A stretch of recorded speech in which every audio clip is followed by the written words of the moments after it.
우리에게 주시는 하나님의 말씀을 함께 보시겠습니다. 신약성경 사도행전 4장 1절에서 12절까지 말씀입니다. 사도행전 4장 1절에서 12절까지 말씀입니다.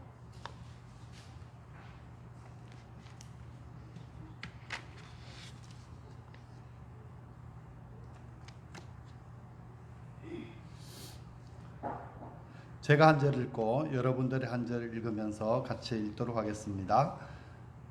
사도들이 백성에게 말할 때에 제사장들과 성전 맡은 자와 사두개인들이 이르러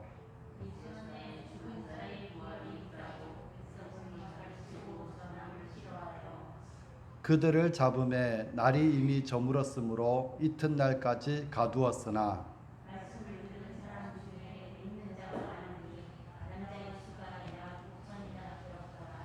이튿날 관리들과 장로들과 서기관들이 예루살렘에 모였는데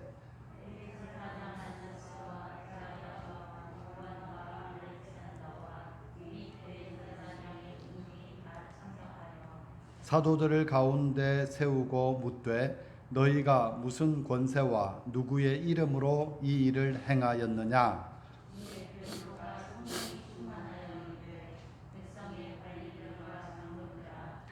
만일 병자에게 행한 착한 일에 대하여 이 사람이 어떻게 구원을 받았느냐고 오늘 우리에게 질문한다면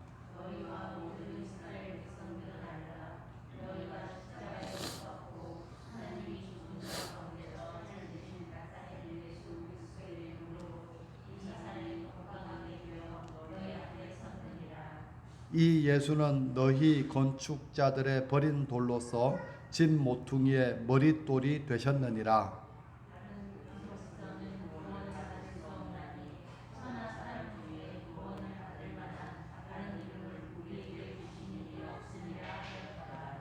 아멘. 좋으신 아버지, 오늘도 주님 앞에 나와 예배합니다. 우리를 이곳까지 인도하셨사오니 꼭 듣고 깨달아야 될 주님 말씀을 듣게 해주시고 깨닫게 해주시고 믿음으로 순종할 마음도 허락해 주셔서 말씀이 우리 가운데 존재가 되어 나타나고 풍성한 열매가 맺는 복 있는 사람들 되게 하여 주옵소서. 감사드리며 예수님 이름으로 기도드립니다. 아멘. 우리 함께 고백하겠습니다. 나는 하나님의 사람입니다. 그래서 나는 믿음으로 도전합니다. 나는 하나님의 기적과 축복의 통로입니다. 사랑하는 여러분, 오늘도 하나님 말씀을 잘 깨닫고 또 믿음으로 도전하여 세상에서 하나님의 기적과 축복의 통로로 쓰임받는 인생이 되시기를 주님의 이름으로 축복합니다. 사람들은 모든 종교가 다 똑같다 이런 말을 합니다. 그러면서 하는 말이 뭔가 하면 산 정상에 올라가는데 꼭 한 가지 길만 있을 필요가 없지 않느냐, 이쪽으로 올라가도 되고 저쪽으로 올라가도 되고 산 꼭대기로만 올라가면 되지 않느냐 이런 말을 합니다. 예를 들어 치악산 비로봉에 올라갈 때에 입석대 쪽으로 올라갈 수도 있고 또 사다리 병창 쪽으로 올라갈 수도 있고 남대봉 쪽으로 올라갈 수도 있고 여러 가지 길이 있다는 것이죠. 이것처럼 사람들은 어떤 종교이든 무엇을 믿든지 열심히 믿고 착하게 살면 구원을 받을 수 있다 그렇게 말합니다. 그런데 그렇지 않습니다. 세상 사람들이 흔히 말하는 종교와 기독교는 분명히 다릅니다. 몇 가지 차이가 있어요. 종교는 사람이 만들었습니다. 그래서 사람이 진리를 찾아갑니다. 하지만 기독교의 복음은 하나님께서 사람을 찾아오신 이야기입니다. 그 종교는 사람의 행위에 초점을 맞추죠. 그래서 그 사람이 얼마나 열심히 진리를 찾느냐, 얼마나 열심히 선을 행하였느냐, 얼마나 많은 정성을 들였느냐 여기를 강조합니다. 하지만 기독교 복음은 초점이 뭔가 하면 하나님을 믿느냐 믿지 않느냐 여기에 초점을 둡니다. 그래서 이 땅에 오신 하나님의 아들을 구원자로 영접하느냐 영접하지 않느냐로 구원이 결정됩니다. 그래서 우리가 아무리 착하게 산다고 해서 또 우리가 열심히 선을 베푼다고 해서 구원에 이르는 것이 아니죠. 왜냐하면 우리에게는 근본적으로 죄의 문제를 해결할 수 있는 능력이 없기 때문입니다. 가끔 보면 깊은 산에 가서 돌을 많이 닦는 사람들이 세상에 가끔 나오죠. 근데 가끔 실망시키는 건 뭔가 하면 돌을 아무리 많이 닦아도 벽만 보고 잠도 누워 자지 않고 그런 고행을 해도 그 마음속에 일어나는 미움, 또 분노, 그 마음속에 일어나는 탐욕, 이런 것들을 끊을 수가 없다는 것을 발견하게 되죠. 이 문제는 우리를 만드신 하나님만이 해결할 수 있는 것이죠. 그래서 하나님은 창조주십니다 라는 고백은 우리의 고장나버린 우리를 고칠 수 있는 분은 하나님밖에 없다는 그런 믿음의 고백이 됩니다. 하나님께서 택하신 세상의 죄를 해결하는 방법은 예수님을 보내주시고 예수님을 통해서 해결하시는 것이었습니다. 예수님은 이 땅에 오셔서 사람의 몸을 입고 사람들과 똑같이 사셨습니다. 그리고 십자가 위에서 세상의 모든 죄를 짊어지시고 죄인 대신 죽으셨습니다. 그래서 세례 요한은 일찍이 예수님을 보고 이렇게 고백합니다. 요한복음 1장 29절이죠. 이튿날 요한이 예수께서 자기에게 나오심을 보고 이르되 보라 세상 죄를 지고 가는 하나님의 어린 양이로다. 세례 요한은 예수님을 가리켜서 세상 죄를 짊어지고 가는 하나님의 어린 양이다 이렇게 고백을 했습니다. 또 사도 바울은 이렇게 고백합니다. 로마서 4장 25절입니다. 시작. 예수는 우리가 범죄한 것 때문에 내줌이 되고 또한 우리를 의롭다 하시기 위하여 살아나셨느니라. 아멘. 예수님은 우리의 범죄를 대신해서 십자가 위에 죽으셨습니다. 그리고 우리가 의롭게 되었다는 것을 증거하기 위해서 부활하셨습니다. 그래서 우리가 실제로 죄 용서를 받고 우리가 의롭게 되기 위해서 한 일은 아무것도 없습니다. 누가 하셨어요? 예수님께서 하셨다 이렇게 고백을 하고 있습니다. 예수님께서 십자가에 달려 죽으심으로 세상의 죄에서 우리들을 건져주셨습니다. 죽음의 권세에서 해방시켜 주셨고 영생을 선물로 주셨습니다. 또 죄의 결과로 하나님의 심판을 받아야 마땅한데 그 하나님께 심판받지 않도록 우리를 건져내 주셨습니다. 우리는 믿음으로 예수님께서 이루어 놓으신 모든 것들을 우리의 것으로 만들고 세상 가운데 누리며 살 수 있게 되었습니다. 이 모든 것을 한마디로 말하면 예수님은 그리스도이십니다 라는 고백으로 정리할 수 있습니다. 성령님은 어떤 존재인가 하면 성령님은 예수님을 증언하기 위해서 예수님의 십자가의 증인으로 우리 가운데 들어와 계십니다. 그래서 믿는 사람들 마음속에서 성령님께서 역사하시면 예수님께 내 죄를 위해 죽으셨구나. 예수님께 대신 죽었기 때문에 내 죄가 용서되었구나.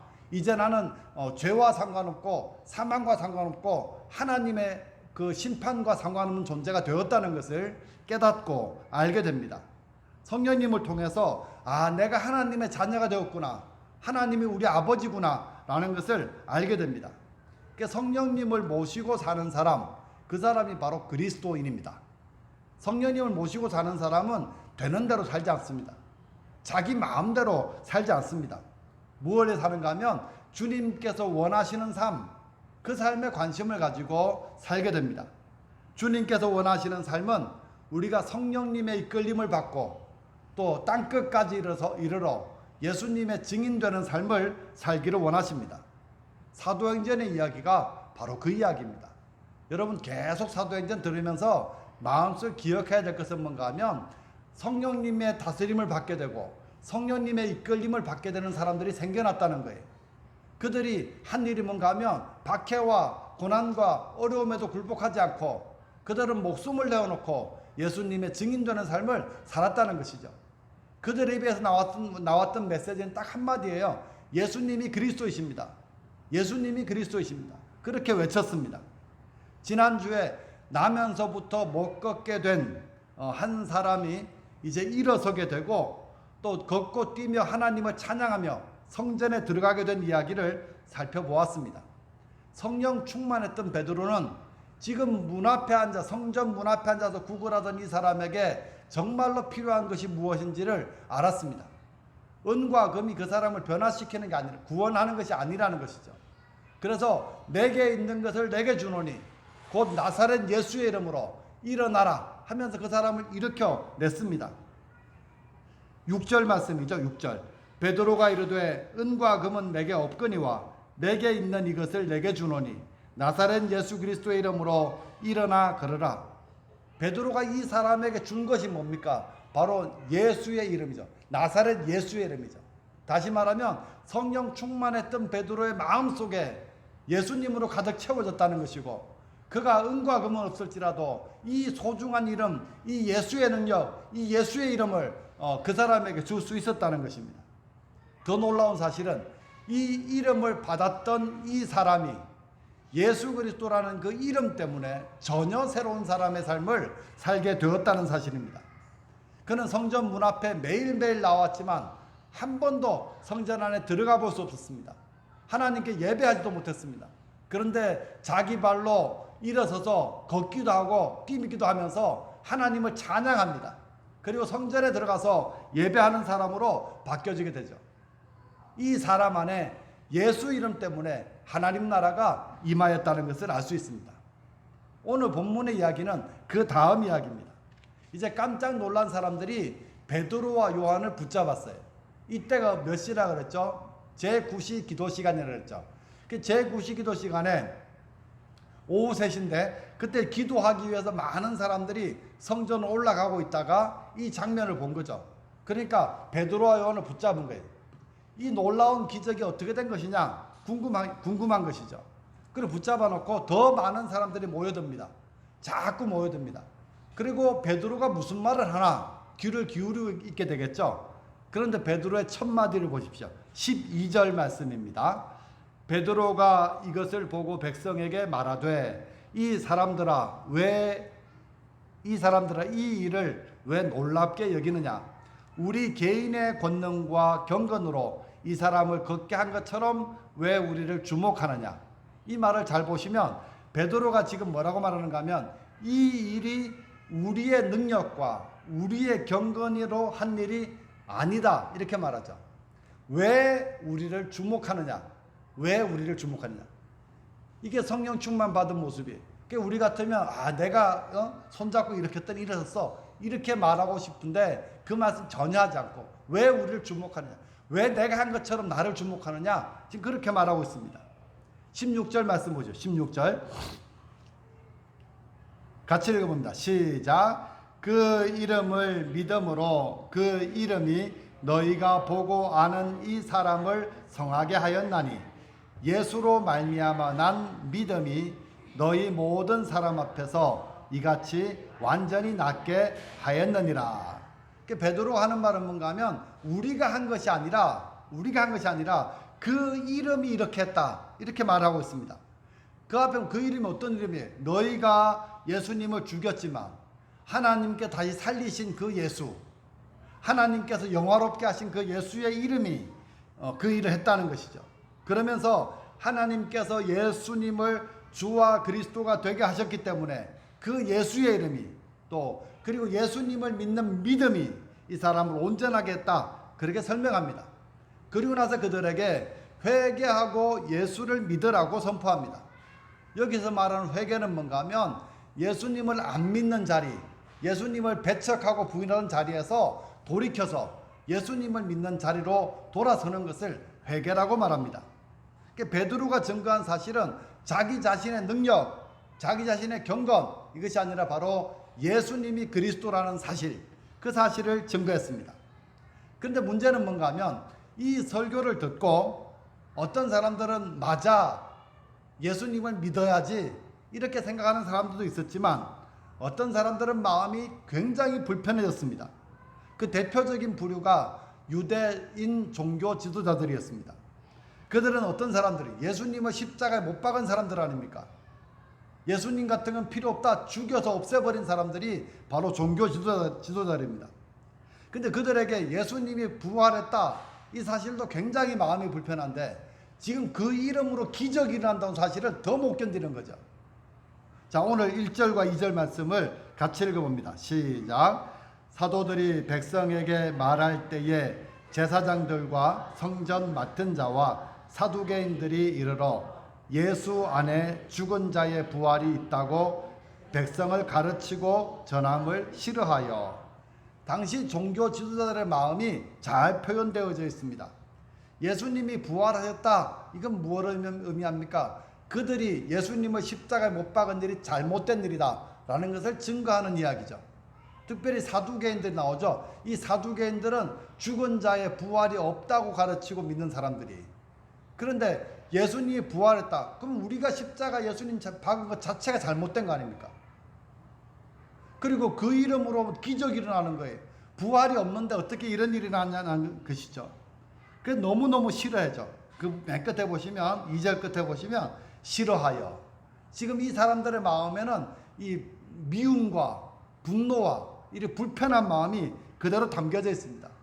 그래서 자기들이 가지고 있는 권한으로 베드로와 요한을 잡아들입니다.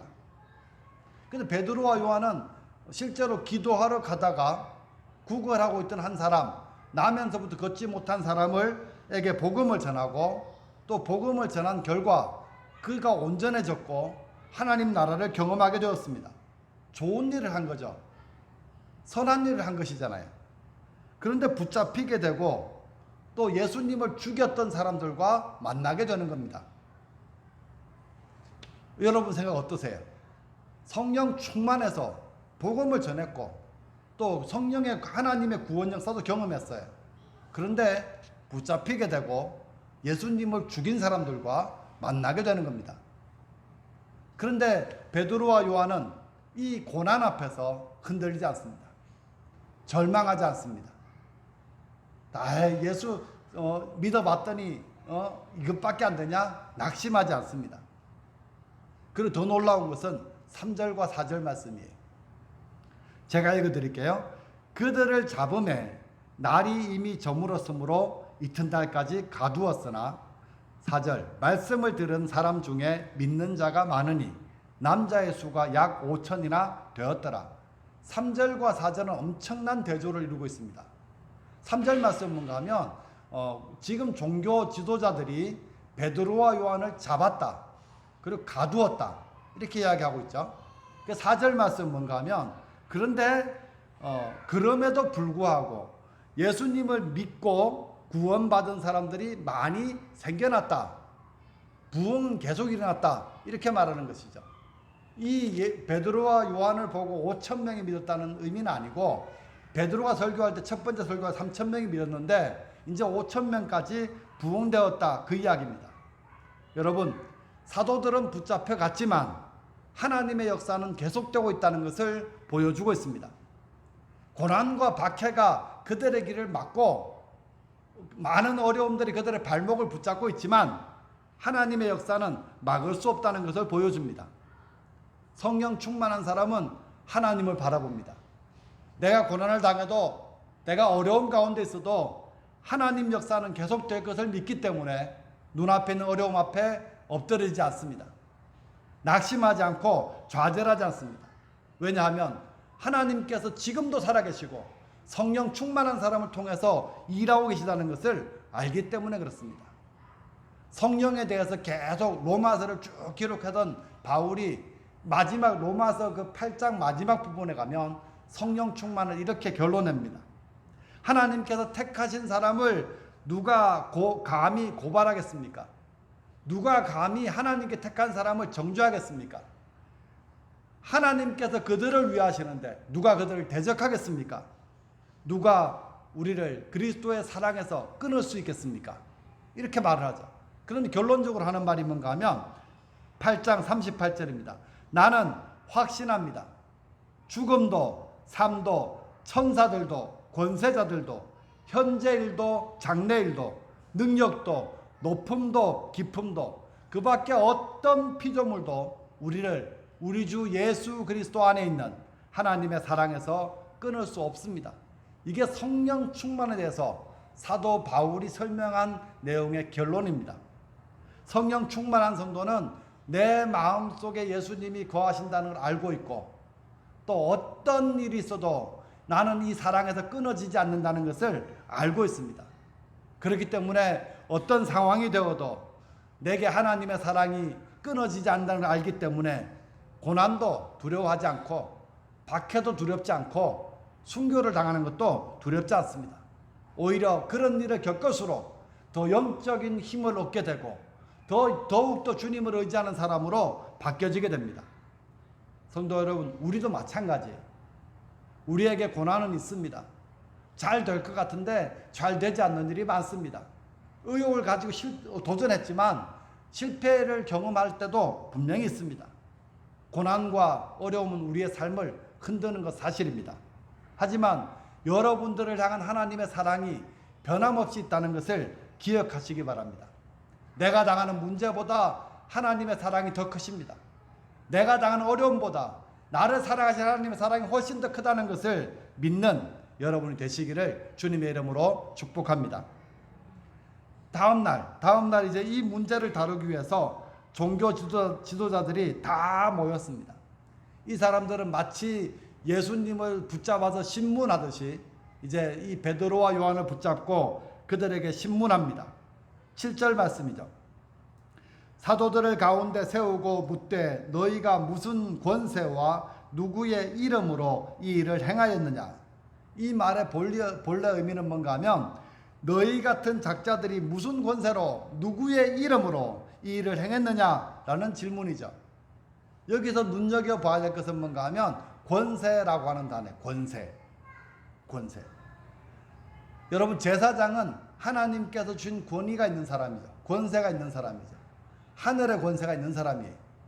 그리고 땅의 권세도 가지게 되었어요. 근데 지금 이 사람들의 관심은 하늘의 권세가 아니라 땅의 권세라는 것을 알 수 있습니다. 그들은 땅의 권세, 땅의 인기에만 관심이 있습니다. 땅의 수입, 땅의 인기, 땅의 권력에 관심이 있죠. 이 사람들의 관심은 나면서부터 한 번도 걷지 못한 사람이 어떻게 일어났느냐, 이거 아니에요. 이거 아니잖아요.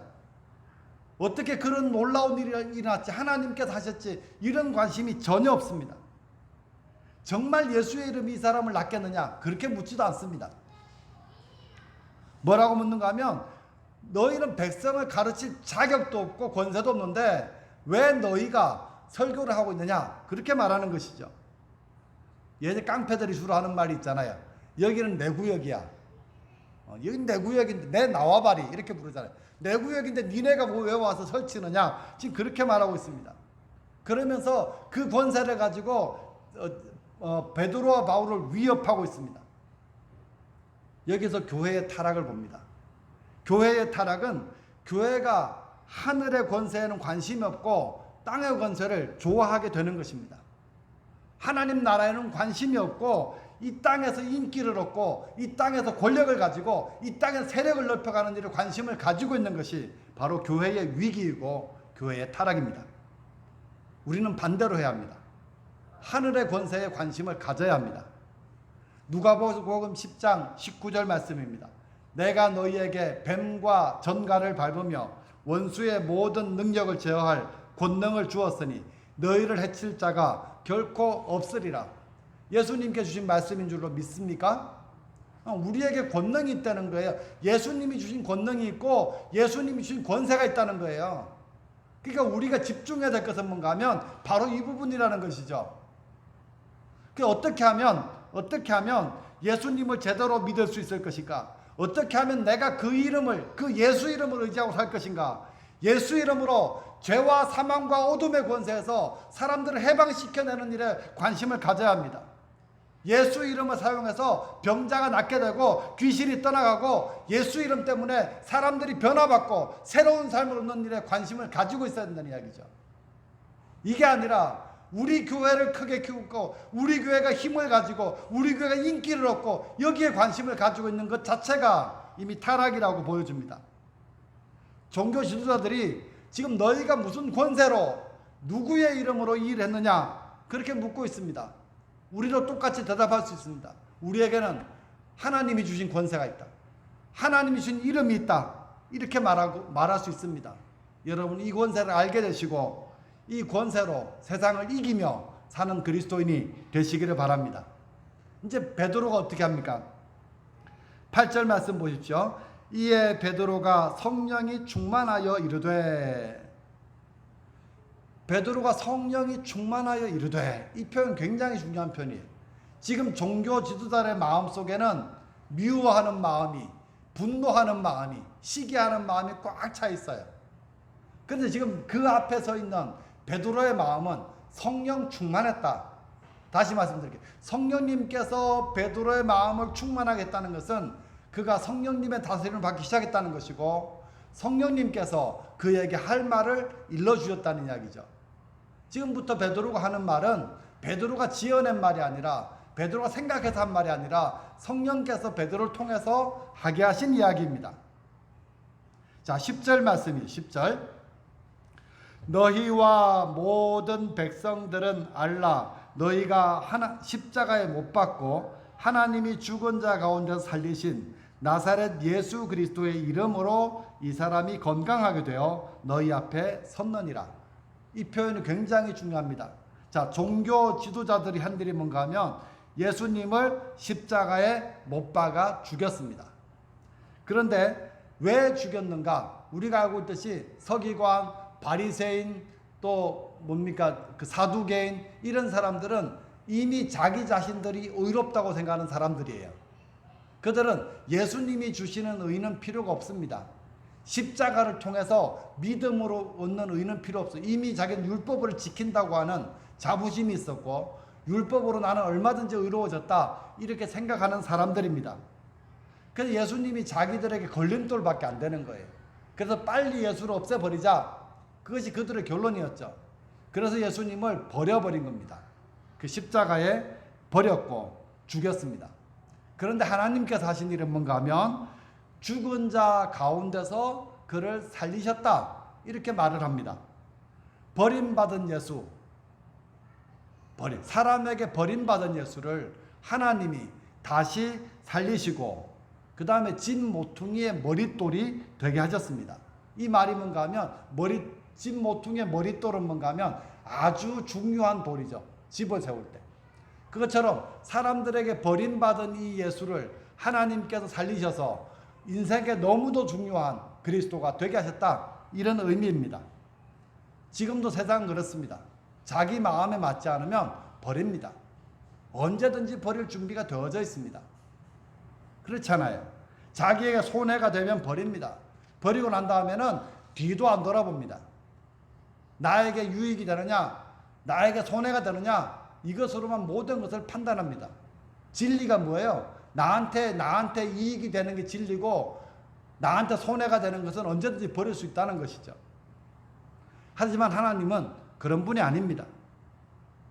우리가 예수님이 어떤 모습이에요? 예수님은 세상에서 버림받은 사람들의 친구로, 죄인들의 친구로, 세리들의 친구로, 또 창녀들의 친구로 그렇게 지내셨습니다. 주님은 지금도 우리가 능력이 없고 배운 것도 없고 잘난 것이 한가도 없지만, 주님께 심지어 도움이 되지 않지만 절대로 우리를 버리지 않으십니다. 우리를 위해 죽으셨을 뿐만 아니라 내가 세상 끝날까지 너와 함께 할 것이다, 이렇게 말씀해 주십니다. 이것이 바로 우리를 향하신 하나님의 사랑입니다. 여러분, 이 사랑을 깊이 한번 묵상해 보세요. 세상 사람들은 걸핏하면 등 돌리고, 걸핏하면 무시하고, 걸핏하면 나를 버립니다. 그런데 우리에게 영원히 내가 너를 버리지 않겠다, 내가 너와 함께 하겠다, 내가 네 편이 되어주겠다 말씀하고 계신 주님이 우리 속에 거하신다는 사실이 우리에게 위로가 되고 소망이 되는 것입니다. 베드로가 아주 중요한 결론을 내립니다. 12절 말씀 시작.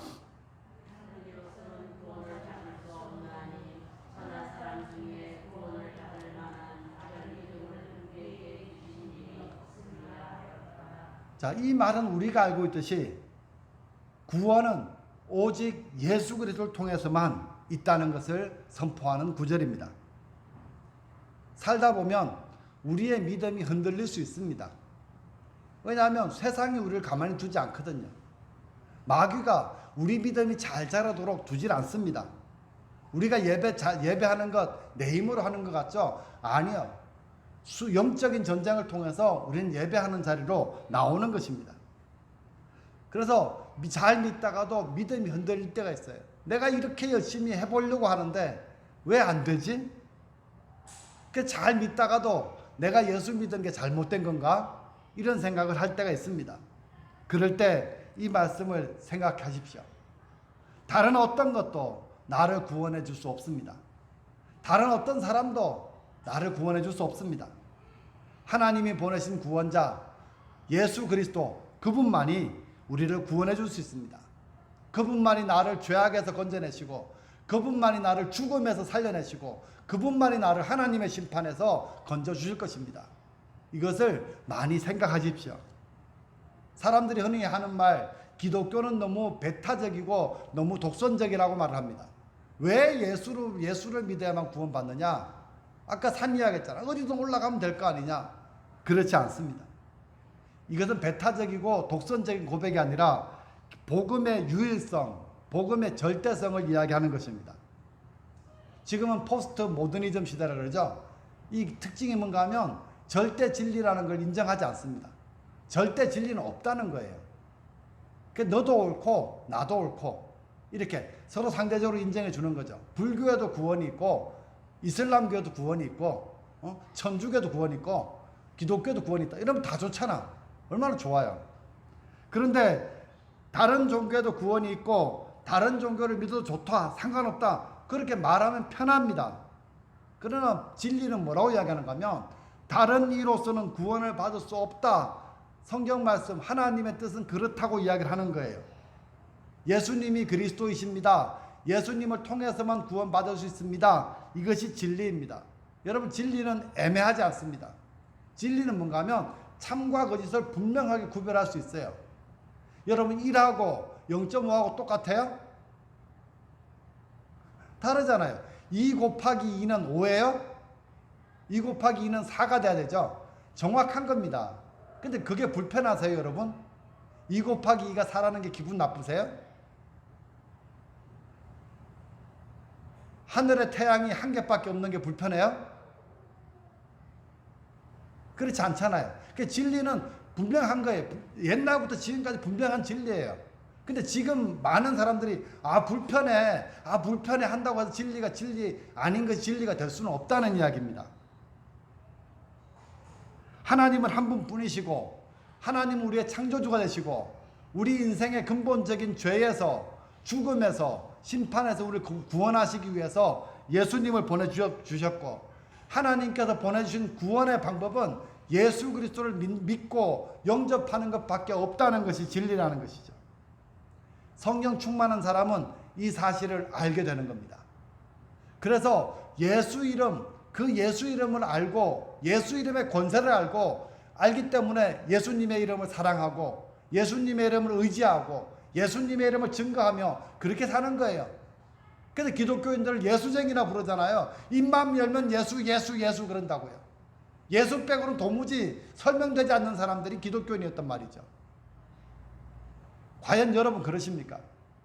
여러분은 정말 예수 빼놓고 설명할 수 없는, 예수님과 뗄래야 뗄 수 없는 관계가 되어버렸습니까?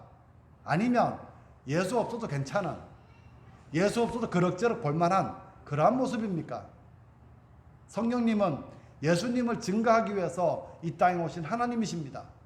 우리들 마음속에 들어오셔서 그 예수님의 십자가를 알게 하시고, 그 예수님의 십자가를 깨닫게 하시고, 그 예수님의 사랑으로 살게 하시고, 그 이름을 증거하도록 우리를 이끄십니다. 사탄은 이 예수님의 능력을 알까요, 모를까요? 알아요. 사탄은 예수님의 이름이 전해지는 걸 좋아할까요, 싫어할까요? 싫어하죠. 여러분이 예수님 이름을 부르는 걸 방해할까요, 아니면 기뻐할까요? 방해하겠죠. 무슨 말인지 아시겠어요? 자, 17절 말씀 보시죠. 17절 시작. 이것이 민간에 더 퍼지지 못하게 그들을 위협하여 이후에는 이 이름으로 아무에게도 말하지 말게 하자. 18절 그들을 불러 경고하여 도무지 예수의 이름으로 말하지도 말고 가르치지도 말라 하니. 이게 사탄의 작전이란 말입니다. 예수 이름 못 전하게 한다니까요. 예수 이름을 입에도 못 꺼내게 만들려고 한다니까요. 지금 세상 어떠십니까? 세상에 가서 나 예수 믿는 사람이요, 나 예수님을 의지하는 사람이요, 나 예수님 때문에 사는 사람이요 말하기 쉽습니까? 여러분 스스로가 부끄러워 말하지 못한다면 여러분도 지금 문제가 심각해지고 있다는 거예요. 자, 베드로 뭐라고 말합니까? 20절 시작. 우리는 보고 들은 것을 말하지 아니할 수 없다. 그죠? 내가 너희를 기쁘게 하리, 하나님을 기쁘게 하리, 이렇게 말하면서 나는 내가 보고 들은 것, 내가 깨달은 것, 내가 믿는 것 말하지 않을 수 없다, 그렇게 말하고 있습니다. 여러분 온 세상이 예수님을 그리스도가 아니라고 말한다고 할지라도 우리는 예수님은 그리스도입니다 라고 말할 수 있어야 합니다. 여러분을 구원해 주실 분은 예수님밖에 없습니다. 고난이 온 세상이 여러분을 흔든다고 해도 흔들리지 마십시오. 박해가 있어도 하나님의 역사는 계속되고 있고, 수많은 온 세상이 교회를 흔들려고 해도 하나님의 역사는 계속 되어져 가고 하나님의 교회는 든든히 세워져 가고 있습니다. 사람은 언제든지 우리를 버릴 수 있습니다. 그건 너무 목매지 마세요. 사람들이 등 돌린다고 해서 낙심하지 마세요. 하나님은 우리를 절대로 버리지 않으십니다. 세상이 다 흔들어도 교회는 여전히 서 있을 것입니다. 부탁드립니다. 성령 충만한 그리스도인이 되시기 바랍니다. 온 세상이 다 덤벼든다고 할지라도 여러분은 예수의 이름, 그 이름으로 무장하시기 바랍니다. 그리고 그 이름을 사랑하시고 그 이름을 날마다 부르시고 그 이름으로 능력을 행하시고 그 이름을 증거하시기 바랍니다. 그래서 다시 새롭게 되어야 될 사람은 바로 우리예요. 지금까지 믿는다고 말해왔던 나, 성령은 무시하고 살아왔던 내가 다시 새롭게 되어져야 하고, 지금도 쓰여지는 하나님의 사도행전의 주인공이 되어야 될 사람은 바로 저와 여러분입니다. 이 일을 꼭 이루시는 여러분 되시기를 주님의 이름으로 축복합니다. 좋으신 아버지, 은혜와 사랑을 감사합니다. 예수께서 그리스도이심을 믿습니다. 이 믿음의 고백을 분명히 하고 세상이 흔든다고 할지라도 흔들리지 말고 내가 믿고 내가 나를 구원해 주신 그 예수님, 나 대신 십자가에 죽으시고 부활하신 예수님, 그 예수님을 나의 주님으로 삼고 살아가는 우리가 되게 하여 주옵소서. 주여, 다시 새롭게 되어 주님께 쓰임받는 복 있는 사람들 되게 하여 주옵소서. 감사드리며 예수님 이름으로 기도드립니다. 아멘.